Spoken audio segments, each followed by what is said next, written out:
जय Hind. Welcome back to your channel R S J education 91। तो दोस्तों, आज हम लोग बायोलॉजी में एक नए चैप्टर को लेकर आए हैं जिसका नाम सर्कुलेटरी सिस्टम परिसंचरण तंत्र है। इससे पहले हम लोगों ने 3-4 चैप्टर को कंप्लीट कर लिया जिसमें आपका सेल है, डाइजेस्टिव सिस्टम है, रिस्पायरेशन है, ये सब सारे चैप्टर क्या, अच्छा स्केलेटन सिस्टम है, मतलब ये 3-4 चैप्टर हम लोगों ने क्या किया, कंप्लीट कर लिया। आज हम लोग सर्कुलेटरी सिस्टम को देखेंगे, परिसंचरण तंत्र को देखेंगे।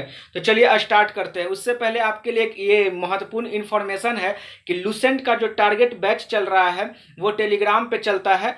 तो इसमें क्या होता है कि आपको एक यूट्यूब पे टास्क दिया जाता है और वो टास्क को आपको पूरा कर हमारे टेलीग्राम चैनल पे क्या दिया जाता है, उसका उससे संबंधित प्रश्न दिया जाता है जो आप लोग हल करते हैं।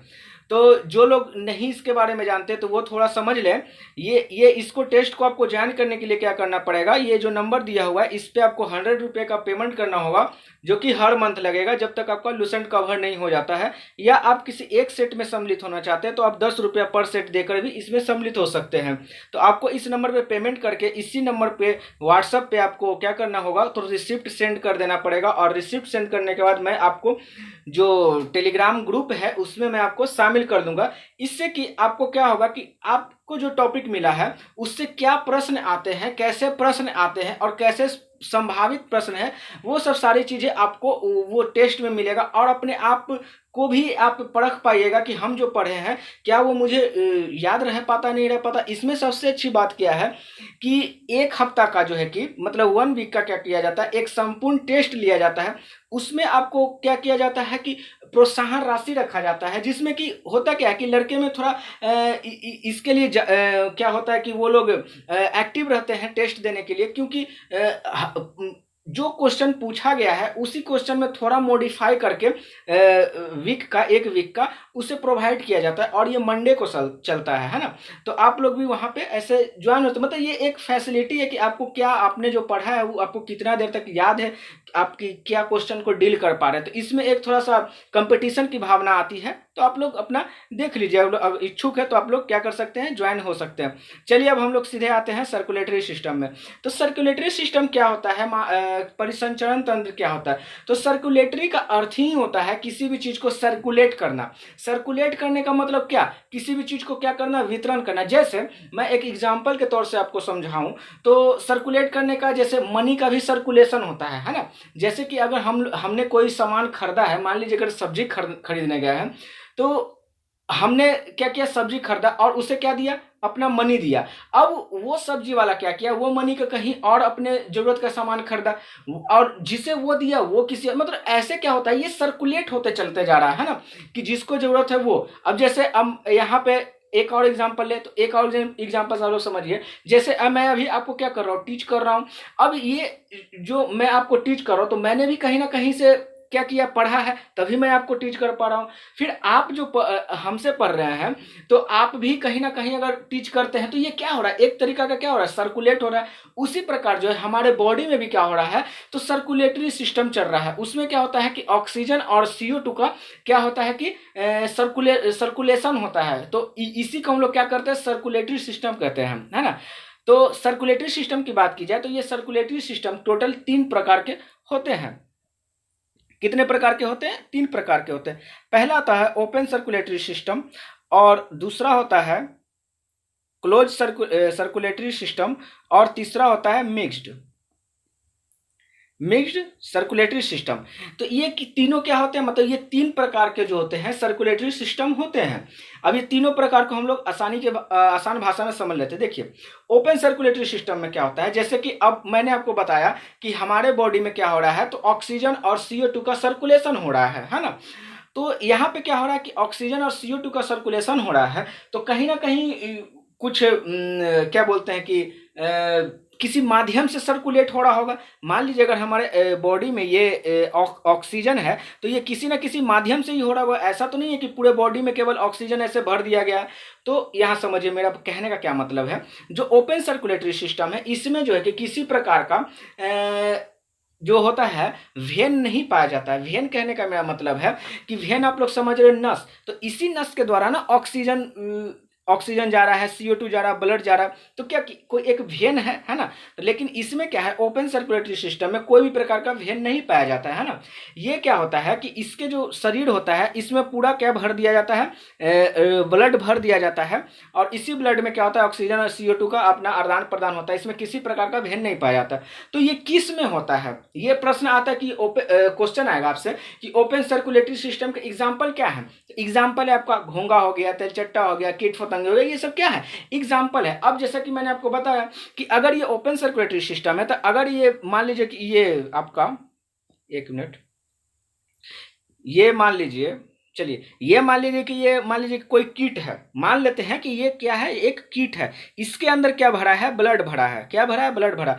अब इस कीट को मैंने क्या किया, यहां से क्या किया, एक क्या किया, इससे होल कर दिया, तो अब तो ये सारा ब्लड इसका निकल जाएगा, क्या निकल जाएगा, ब्लड निकल जाएगा, क्योंकि इसमें तो किसी प्रकार की कोई पाइप नहीं है कि चलो भैया यहाँ का पाइप आपने कबाड़ा है तो यहीं से ब्लड निकलेगा, ये पाइप आपका क्या है, सुरक्षित है। तो ऐसी बात तो है नहीं, ओपन सर्कुलेटरी सिस्टम में पूरे में भरा हुआ है, इसमें कोई पाइप सिस्टम है नहीं, तो यहाँ से ब्लड निकाले तो निकल जाए। तो अब यहाँ पे क्या हुआ कि इसी को रक्षा प्रदान करने के लिए क्या किया गया कि इसके ऊपर क्या चढ़ा दिया गया, तो कवर चढ़ा दिया गया, क्या चढ़ा दिया गया, कवर चढ़ा दिया गया। तो इसे हम लोग क्या बोलते हैं, तो एक्सोस्केलेटन सिस्टम। ये मैंने स्केलेटन सिस्टम में पढ़ाया है कि कितने प्रकार के होते हैं, दो होते हैं, इंडो होते हैं और एक्सो होते हैं। हम लोग किस में आते हैं, तो हम लोग इंडो में आते हैं, और एक्सो में क्या आते हैं, तो तेलचट्टा वगैरह ये सब एक्सो में आते हैं। तो इन्हें क्या किया गया, एक स्केलेटन चढ़ा दिया गया, इसके ऊपर एक कवच, एक समझ लीजिए कवच चढ़ा दिया है, कोई भी ये जो कीट पतंगे इसको आसानी से जो है कि ना मार सके, है ना।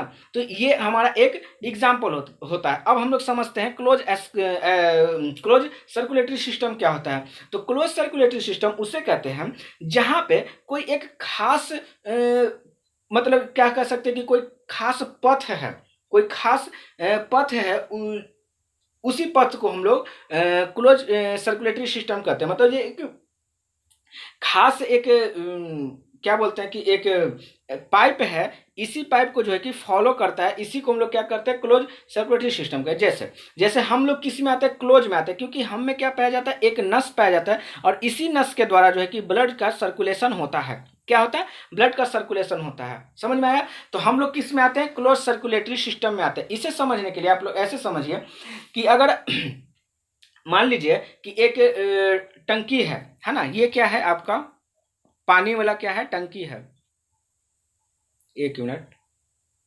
चलिए यहाँ पे क्या है, एक आपका पानी का, एक मिनट, चलिए ये क्या है आपका, एक पानी का टंकी है। अब ये टंकी को अपना क्या मानिए, आप शरीर मानिए, ठीक है। यहां से मैंने क्या किया, एक पाइप लगा दिया, क्या लगा दिया, एक पाइप लगा दिया, एक पाइप यहाँ लगा दिया, एक पाइप मान लो कि यहाँ पे लगा दिया, है ना। तो अब देखिए क्या हुआ कि ये तीनों पाइप से पानी निकल रहा है। अब मुद्दा ये है कि ये तीनों पाइप को क्या समझिए, आप अपना नस समझिए, वेन समझिए। तो ये तीनों पाइप से क्या निकल रहा है, पानी निकल रहा है, मतलब क्या हो रहा है, ब्लड निकल रहा है। आप इसे कोरिलेट करते चलिएगा तभी समझ पाइएगा, ठीक है। तो यहां से अगर मैंने क्या किया कि ये पाइप को काट दिया, मतलब ये पाइप को मैंने तोड़ दिया, क्या किया, यहां से मैंने ये तोड़ दिया, है ना। तो क्या हुआ कि केवल यहीं का पाइप ना अगर टूटा है तो केवल यहीं से पानी निकलेगा, यहां से तो सब सही है। तो वही चीज है कि किसी एक जगह से जो है कि तोड़ देने से क्या होता है, पानी ब्लड जो है कि निकलता है, लेकिन अलग जगह से नहीं निकलता। तो हमारी जान को बचाया जा सकता है। जैसे कि आपने देखा होगा कि नस काट लिया जाता है, तो क्या होता है, नस काटने से मौत थोड़ी होता है, मौत नहीं होता है। मौत कब होता है, जब पूरा ब्लड जो है कि ज्यादा ब्लड का रिसाव हो जाए, तब होता है कि क्या होता है कि मौत हो जाती है। लेकिन ऐसे जनरली नस काट लेने से कुछ फर्क नहीं पड़ता है, ठीक है।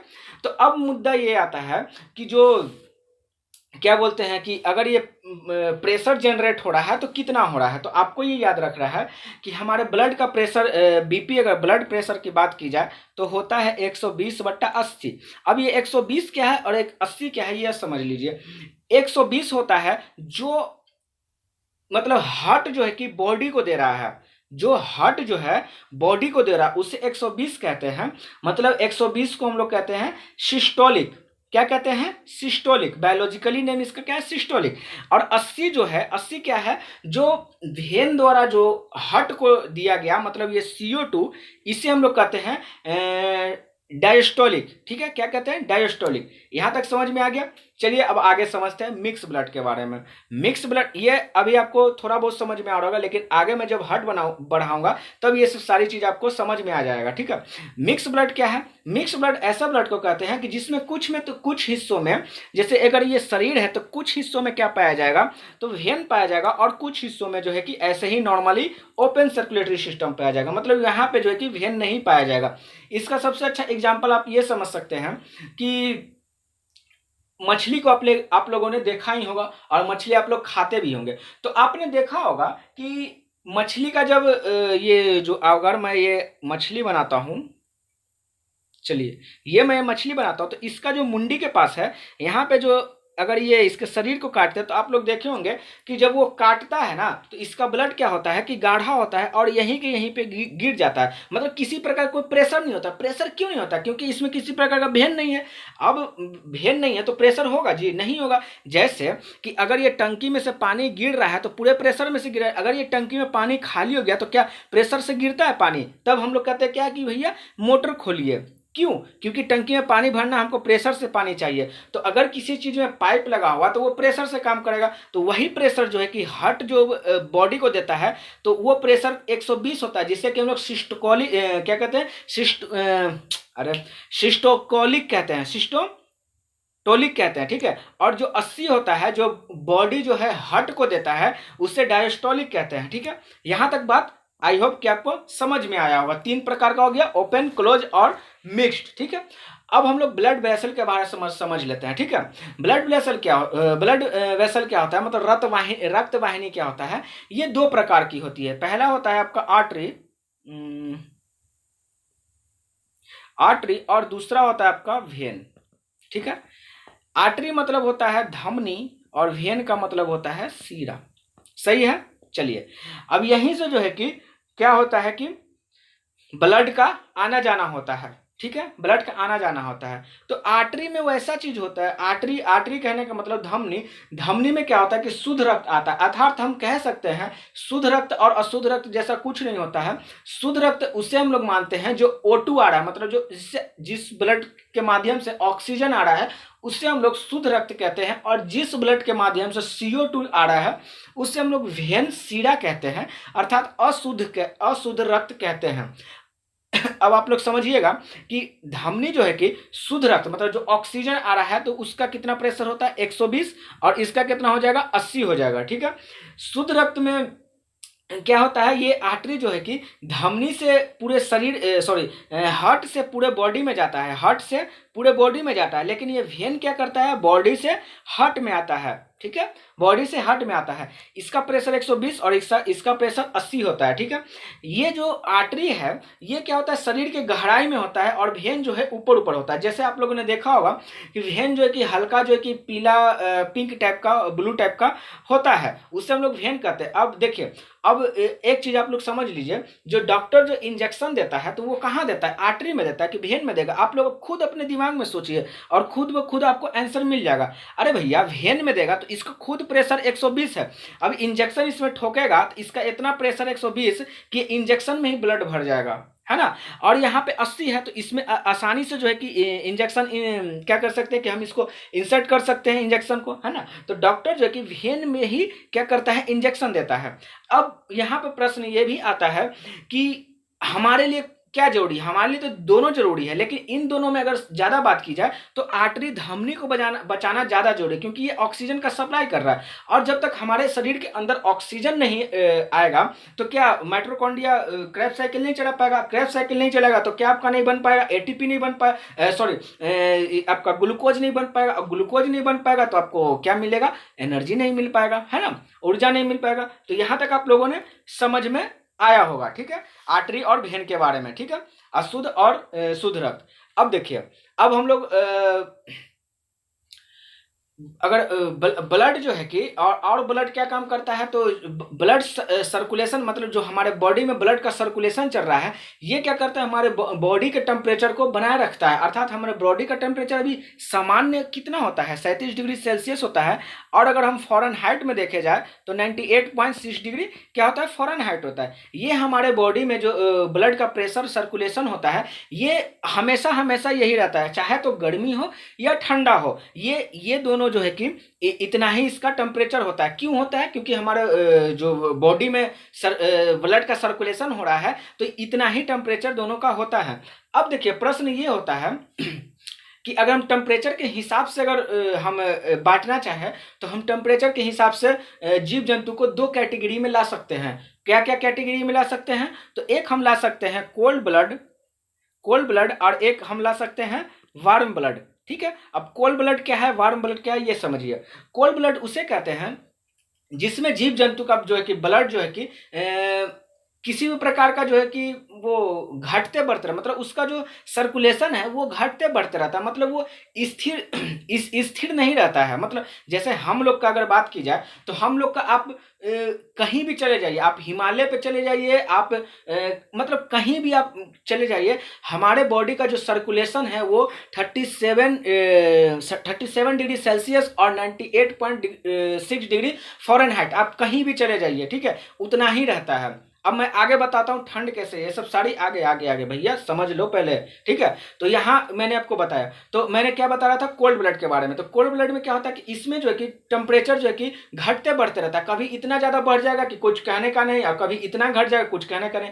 तो इसका सबसे अच्छा एग्जाम्पल कोल्ड ब्लडेड का आता है, जैसे मछली हो गया, मेढक हो गया, मगरमच्छ हो गया, ये सब सांप ये सब होते हैं, ये जो है कि कोल्ड ब्लडेड होते हैं। आपसे एग्जामिनेट क्वेश्चन पूछता है ये कोल्ड ब्लडेड का एग्जाम्पल कौन सा है, तो आपको एकदम याद रखना है, मछली, मेढक, मगरमच्छ, सांप, ये सब क्या होते हैं, कोल्ड ब्लडेड होते हैं। कोल्ड ब्लडेड में क्या होता है कि इसमें किसी भी प्रकार की इसके ब्लड का टेम्परेचर जो है कि स्थिर नहीं रहता है, ये घटते बढ़ते रहता है ना। ये आपको याद रखना है। अक्सर आपने देखा हो कि जो मगरमच्छ वगैरह होते हैं वो अक्सर पानी में रहते हैं, लेकिन वो कभी कभी आप धूप सेकने आ जाते, क्यों, क्योंकि वो उनका टेम्परेचर जो कि अब पानी में अंदर कुछ ज़्यादा ही ठंडा हो गया, जब बढ़ गया तो अब वो थोड़ा सा अपना टेम्परेचर को मेंटेन करने के लिए कहाँ आ गया, तो मतलब धरती नहीं, सॉरी, मतलब ये स्थल पे आ गए, है ना। ऐसे होते हैं, है ना।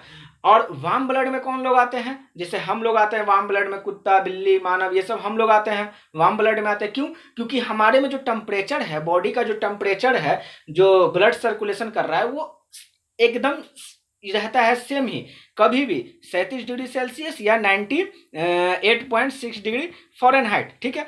अब आपके मन में ये प्रश्न आ रहा होगा कि ठंडा के दिन में तो ठंडा क्यों लगता है भैया, जब आप बता रहे हैं कि इतना ही हमेशा रहता है तो ठंडा क्यों लगता है, हम कश्मीर में चले जाते हैं या तो ठंडा लगता है, अगर ठंडा का मौसम आ गया तो ठंडा लगता है। तो देखिए होता क्या है कि ठंडा लगता इसलिए है क्योंकि बाहर का जो वातावरण का जो माहौल है वो घट या बढ़ जाता है। जैसे गर्मी के समय में क्या लगता है, गर्मी लगता है, लेकिन अगर हमारे बॉडी के अंदर जो ब्लड सर्कुलेशन का सिस्टम है वो इतना ही है ना।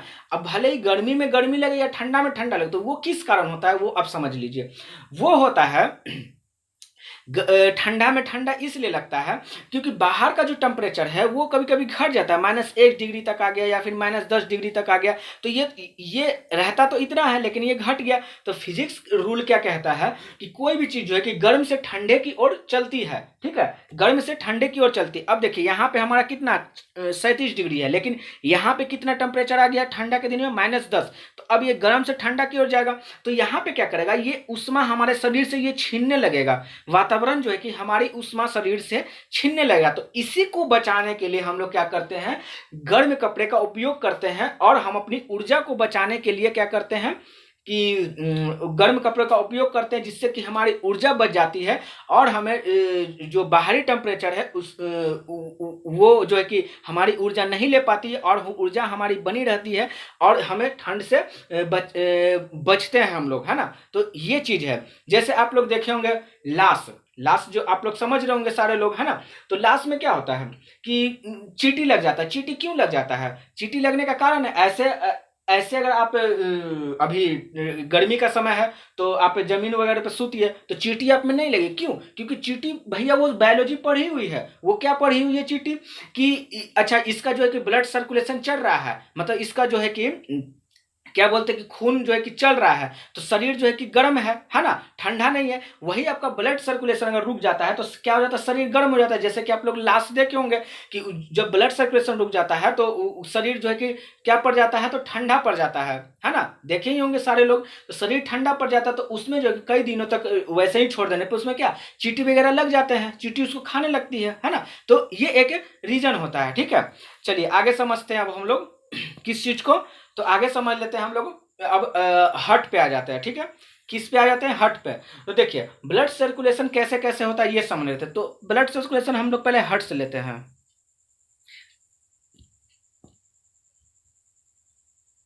हर्ट, हर्ट से जो है कि ऐसे ऐसे जाता है। देखिए हार्ट से जो है कि पहले कहाँ जाता है ऑक्सीजन, तो पहले जाता है महाधमनी में।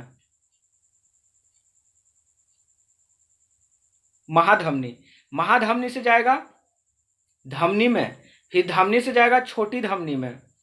ठीक ठीक है, और छोटी धमनी से कहाँ जाएगा तो केशिका में, कोशिका नहीं केशिका, जिससे कि हम लोग कैपिलरी बोलते हैं। क्या बोलते हैं, कैपिलरी, केशिका। अब यहाँ पर पहुंच के जो है कि ब्लड फिर मूव हो जाता है। मतलब ये एक तरीका का समझिए कि ये साइकिल है। हार्ट से गया केशिका में और केशिका से अब ये कहाँ जाएगा, हार्ट में जाएगा। ये एक तरीका का साइकिल है। यही साइकिल क्या होता है, ये चलता रहता है ना। तो अब केशिका से जाएगा तो यहाँ पे छोटी क्या थी, धमनी थी, तो अब छोटी सीरा जाएगा, है ना, छोटी सीरा। सही है, फिर छोटी सीरा से कहाँ जाएगा तो सीरा में जाएगा, वेन। फिर यहाँ पे महासीरा, और ये क्या है, ये CO2 है। ये क्या है, CO2। अब देखिए यहाँ पे आपको केशिका में समझा देता हूँ केशिका क्या होता है। केशिका को हम लोग कैपिलरी बोलते हैं। ये कैपिलरी जो होता है, ये कैपिलरी क्या होता है, ये जो है कि सबसे छोटे नस होता है। जैसे नसों में भी अगर देखा जाए तो सबसे छोटे नस को कैपिलरी कहते हैं। जैसे कि आप लोगों ने कभी देखा होगा कि हम लोग किसी चीज मतलब अगर एप्पल वगैरह काट रहे हैं या फिर सब्जी वगैरह काट रहे हैं तो क्या होता है कि वो उंगली के पास थोड़ा कट जाता है, तो क्या वो वेन कट जाता है, नहीं वो वेन नहीं कटता है। वो क्या करता है, हमारा कैपिलरी कटता है। क्या करता है, कैपिलरी कटता है। जैसे आप एक एग्जांपल और लीजिए, आंख में देखे हुए हैं कि लाल लाल टाइप का जो है कि होता है, तो वो क्या होता है, वो सबसे छोटी नस होती है, उसे ही हम लोग क्या बोलते हैं, कैपिलरी बोलते हैं। तो ये हर्ट क्या करता है, कैपिलरी तक लाया, और कैपिलरी से क्या किया, वो वहां पे क्या था, CO2 था, और CO2 को लेकर फिर ये हार्ट में चला गया। समझ में आ रही है बात, समझ में आ रही है। चलिए तो अब यहाँ पे देखिए एक एग्जामिनर आपसे प्रश्न पूछता है कि मानव शरीर में एक ऐसा जगह बताइए जहां पे हार्ट सॉरी जहां पे O2 और CO2 का मिश्रण होता है। तो आप लोग इससे कैपिलरी को याद रखें, क्योंकि यहीं पे O2 आता है और फिर यहीं से CO2 निकलता है। ठीक है ना, तो इससे आप लोग क्या रखेंगे, याद रखेंगे। O2 का मतलब मैंने क्या बताया था, शुद्ध रक्त। तो देखिए शुद्ध रक्त किससे बह रहा है, महाधमनी, धमनी, छोटी धमनी। और अशुद्ध रक्त का मैंने क्या बताया था, CO2। तो छोटी सीरा, सीरा और सीरा, ये आप लोग याद रखिए। आगे ये हर्ट में आपको काम आएगा। ठीक है, चलिए आगे हम लोग बढ़ते हैं। तो आगे बढ़ते हैं तो अब हर्ट में आ जाते हैं। हर्ट मतलब हृदय। ठीक है, तो हृदय जो है कि हृदय क्या है कि जो हमारा हृदय है वो फेफड़े के बीच में बाईं तरफ जो है कि झुका होता है। जैसे कि अगर मैं ये बॉडी बनाता हूँ, अगर ये मैं बॉडी बनाता हूँ तो अगर बाएं तरफ की बात की जाए तो ये होता है आपका बाएं तरफ। तो बाएं तरफ जो है कि हर्ट जो है कि झुका रहता है, और ये आपका लंग्स हो गया। क्या हो गया, ये आपका लंग्स हो गया। ठीक है, और ये बाएं तरफ झुका रहता है। हर्ट का हर्ट जो कि किस चीज, किस मसल से बना होता है, तो आपको याद रखना है कार्टिलेज मसल से हर्ट बना होता है। ठीक है, और हर्ट जो कि 1 मिनट में 72 बार धड़कता है, और जो भ्रूण होता है, एम्ब्रॉय होता है, तो उसमें जो है कि 150 बार धड़कता है। ठीक है, और हाँ ठीक है, और हर्ट हर्ट जो है कि किस चीज से ढका होता है, तो आपको याद रखना है कि पेरोकार्डियम एक झिल्ली होता है, उससे हर्ट की रक्षा की जाती है, मतलब हर्ट उससे ढका रहता है। ठीक है, अगर मैं ये हर्ट बना रहा हूं तो ये हर्ट जो है कि इसके ऊपर से ये झिल्ली है, इसी झिल्ली को हम लोग क्या बोलते हैं, पेरोकार्डियम बोलते हैं। ठीक है, ये पेरोकार्डियम झिल्ली से हर्ट जो है कि सुरक्षित रहता है। हर्ट का भार की बात की जाए तो ये 300 ग्राम होता है। और हर्ट क्या करता है, एक पंपिंग मशीन है, अर्थात हम कह सकते हैं कि हर्ट एक प्रकार का मशीन होता है जो कि ब्लड को क्या करता है, पंप करता है। ये क्या करता है, सिर्फ पंप करता है, शुद्ध करने का काम इसका नहीं है। शुद्ध करने का काम किसका है, तो आपको याद रखना है कि शुद्ध करने का काम कहाँ पे होता है, तो कहाँ होता है जी, शुद्ध करने का काम कहाँ होता है, ये आपका फेफड़ा करता है। ठीक है, चलिए यहाँ तक समझ में आ गया। हार्ट में कितने चैम्बर होते हैं, 4 चैम्बर होते हैं, और वो चारों चैम्बर जो है कि 3 लेयर से तीन लेयर का होता है। और सबसे जो है कि चलिए अब चैम्बर हम लोग बनाते हैं। ठीक है, चलिए तो मैंने अगर ये हार्ट बनाया है तो हार्ट में आप लोग याद रखिएगा, ऊपर वाले को बोलते हैं अलिंद और नीचे वाले को बोलते हैं निलय। नीलय, ठीक है, ऊपर वाले को क्या बोलते हैं, अलिंद, और नीचे वाले को बोलते हैं नीलय। ये मैंने केवल क्या बनाया है, तो 2 हट बनाया है, मतलब 2 चैम्बर बनाया है। मैं आगे चैम्बर बना रहा हूँ 4, लेकिन ये समझने के लिए मैं आपको ये 2 चैम्बर बनाऊँ। तो अलिंद को क्या बोलते हैं, क्या बोलते हैं, तो एट्रियन बोलते हैं, और हाँ ठीक है, और नीलय को क्या बोलते हैं, तो वेंट्रिकल बोलते हैं। ठीक है, अभी क्या होता है कि यहीं से क्या होता है कि इम्प्योर जो CO2 आता है और यहाँ से CO2 निकल जाता है और सीधे कहाँ पहुँच जाता है, लंग्स में। तो मैंने आपको बताया कि CO2 यहाँ से आया और यहाँ से निकल गया। तो आपसे प्रश्न एग्जाम पूछेगा कि CO2 जो है कि बॉडी से जो आता है तो CO2 कहाँ आता है, तो आपको अलिंद मतलब आर्टरिया याद रखना है, और निकलता कहाँ से है, तो आपको नीलय वेंट्रिकल याद रखना है। अब चलिए 4 चैम्बर बनाता हूँ। ठीक है, तो चलिए देखिए ध्यान से, ये हट ऐसा एक्चुअल में नहीं होता है। ठीक है, ये मैं ऐसा केवल आपको समझाने के लिए बना रहा हूँ। ठीक है, ठीक है, चलिए तो मैंने 2 भागों में बांटा था, है ना। तो ऊपर वाले को क्या मैंने बताया था कि ये आर्टरिया है, और नीचे वाले को मैंने वेंट्रिकल बताया था। तो जब हम 4 कर दिए तो ये लेफ्ट और राइट हो जाएगा। तो यहाँ हो जाएगा आपका राइट आर्टरिया, और इधर हो जाएगा क्या, लेफ्ट आर्टरिया। ठीक है, और इधर लेफ्ट वेंट्रिकल, और इधर क्या हो जाएगा, तो राइट वेंट्रिकल। ठीक है, अब देखिए यहाँ से क्या हो रहा है कि CO2 आ रहा है। ठीक है, CO2 कहाँ आया, हार्ट में आया। ठीक है, CO2 कहाँ आया, हार्ट में आया। और अब ये CO2 क्या किया, यहाँ से ये जो दरवाजा है, यहाँ से CO2 निकलकर कहाँ चल गया, लंग्स में चल गया। कहाँ चल गया, लंग्स में चल गया। अब ये लंग्स में जाने के बाद क्या किया कि ये जो है कि लंग्स में क्या रखा हुआ है, O2 रखा हुआ है ना, क्या रखा हुआ है, O2 रखा हुआ है। तो अब O2 क्या किया कि इसे अब दे दिया, किसे दे दिया, तो लेफ्ट आर्टरिया को दे दिया। किसे दे दिया, लेफ्ट आर्टरिया को दे दिया। यहाँ पे O2 क्या हो गया, शुद्ध रक्त हो गया, और ये अब शुद्ध रक्त यहाँ से निकल जाएगा, हमारे बॉडी में चला जाएगा। समझ में आ रही है बात, समझ में आ रही है, चलिए समझिए अच्छे से। चलिए तो यहाँ से CO2 घुस रहा है, किधर से, राइट आर्टरिया से CO2 घुस रहा है, और निकल कहाँ से रहा है, तो राइट वेंट्रिकल से निकल रहा है। यहाँ से क्या निकला, तो CO निकला। तो आप लोग एक चीज कॉमन देखे होंगे कि ये जो मैंने डिवाइड यहाँ पे किया है ये ऐसे, तो इधर वाला जो राइट वाला पार्ट है ये केवल CO2 का काम कर रहा है ना, और इधर वाला जो पार्ट है क्या किसका काम कर रहा है, O2 का काम कर रहा है। अब यहाँ से लेफ्ट आर्टरिया से O2 एंट्री लेता है हार्ट में, और फिर उसके बाद यहाँ पे लेफ्ट वेंट्रिकल से क्या निकलता है, तो पूरे बॉडी में जो है कि क्या निकल जाता है, ब्लड निकल जाता है, मतलब पूरे बॉडी में ब्लड का सर्कुलेशन हो जाता है।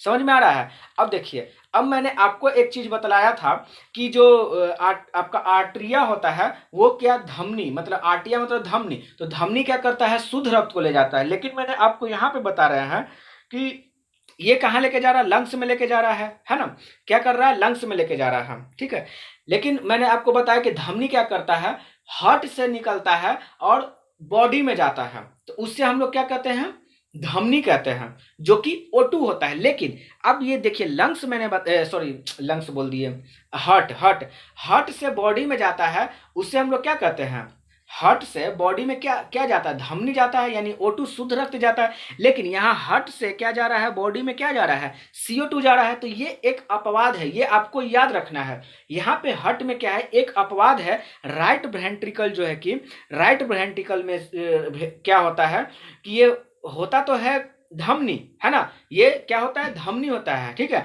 लेकिन यहां से क्या निकल रहा है, CO निकल रहा है। लेकिन हमने पढ़ा है कि हार्ट से अगर बॉडी में जाता है तो O2 जाता है, शुद्ध रक्त जाता है, लेकिन यहां से निकल रहा है क्या निकल रहा है, तो CO2 निकल रहा है, गंदा खून निकल रहा है। तो ये आपको अपवाद याद रखना है। और इसका नाम क्या हम लोग देते हैं, तो पेल्मोनरी क्या देते हैं, पेल्मोनरी, हाँ आर्टरी, पेल्मोनरी आर्टरी देते हैं, मतलब फुफ्फुस धमनी। फुफ्फुस किसे बोलते हैं, तो फुफ्फुस लंग्स को बोलते हैं, क्योंकि यहाँ से जो CO2 निकल के आ रहा है तो यहाँ पे कहाँ जा रहा है, लंग्स में जा रहा है ना। तो ये एक अपवाद है, ठीक है, ये यहाँ पे एक अपवाद हो गया। अब देखिए यहाँ पे क्या होता है, यहाँ पे मैंने क्या आपको पहले बताया था कि जो बॉडी से हार्ट की ओर जाता है तो कौन जाता है, वेन जाता है। बॉडी से हार्ट की ओर वेन जाता है, और वो कौन सा रक्त लेके जाता है, तो CO2 लेके जाता है, यानी गंदा खून लेके जाता है। लेकिन अब यहाँ से ये बॉडी है हमारा, ये बॉडी से निकल के रक्त कहाँ जा रहा है, हार्ट में जा रहा है। ये क्या लेके जा रहा है, O2 लेके जा रहा है। लेकिन मैंने आपको पहले ही बताया कि ये बॉडी से हार्ट में जाएगा, वेन जाएगा, जो कि गंदा खून जाएगा, लेकिन यहाँ जा रहा है O2। तो यहाँ पे भी एक अपवाद है। तो हम लोग इसे क्या बोलते हैं, अब ये जो O2 आ रहा है ये कहाँ से आ रहा है, फेफड़ा से आ रहा है। तो फेफड़ा को हम लोग फुफ्फुस बोलते हैं, और फुफ्फुस बोलते हैं। तो इसीलिए हम लोग इस जगह क्या बोलेंगे, फुफ्फुस वेन बोलेंगे।